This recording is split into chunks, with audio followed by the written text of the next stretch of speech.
Wena ukhuza ngithi mina akukona okuyokwenziwa wena okuyomgcina. Awuyigcinekela methanda yena.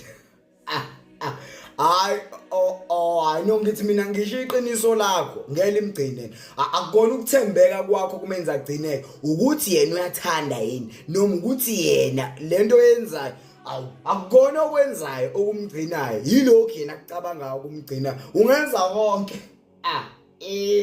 Sekujolo ukuzama ukumgcina ngeke wena ukuze inhlonipho yakho ayikho enough iyo. Trust me ngiyakutshela.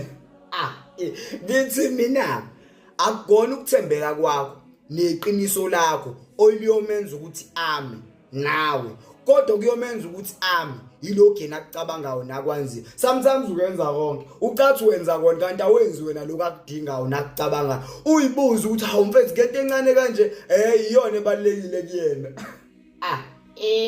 Angithi ukuzwa abantu bebekhaya after izinto ezingaka engizenzile inkinga wenza izinto eziningi kodwa kuko konke okwenzile akukho kuyena akuncanywayo. Lokho akuncanywayo akuboni lokho okwenzile wena. Lezi zinto zenziwe zokube ngathi isho.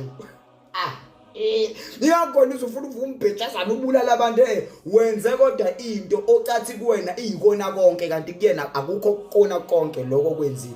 Kuya ngokuthi yena ufunani ucabangani and ngale nto uyakwazi ukuyimela into medecide lo ngakumela ngisho ungelutho. Uhluleka for years ame awubekhuluma kuthiwa kodwa yini ubonani ame medecide kahle uma ngisho kungekho lutho welokhuza ngithi mina akuyona iyonke into oyicabangayo neqiniso lakho nokuthembeka kwakho okuyomenza agcineke. Laba baya decide uya decide me decide kahle ukwazi ukuma ezinye izinto wena zikuhlula zize uzuzazi. Ngoba udecide hayi mama decide bona kungcono ama decide wena asikwazi uyithemba kakhulu leyo nto. Uyohamba kunjalo ungenza konke ungamnika konke ahambe ngelutho. Awukazi usizwe story seoledi sisterethile iantiza elenzelwa konke kodwa lilale no garden boy.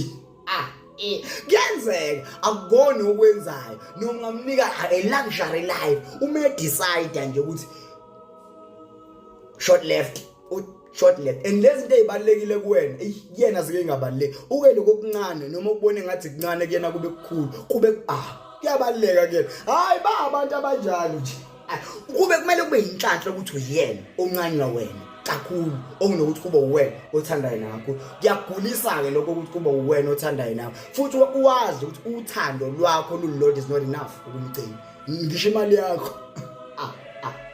Ayandaba mina vele mina ngisidalena ngeke ungilalele mina vele inkulumo zami mina zisisho mina ngiyilutho.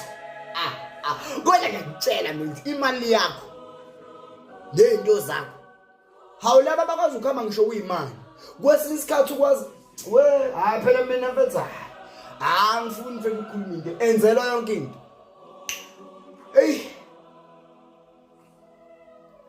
Ngithini mina ngiqale lento yami ebheda bye bye.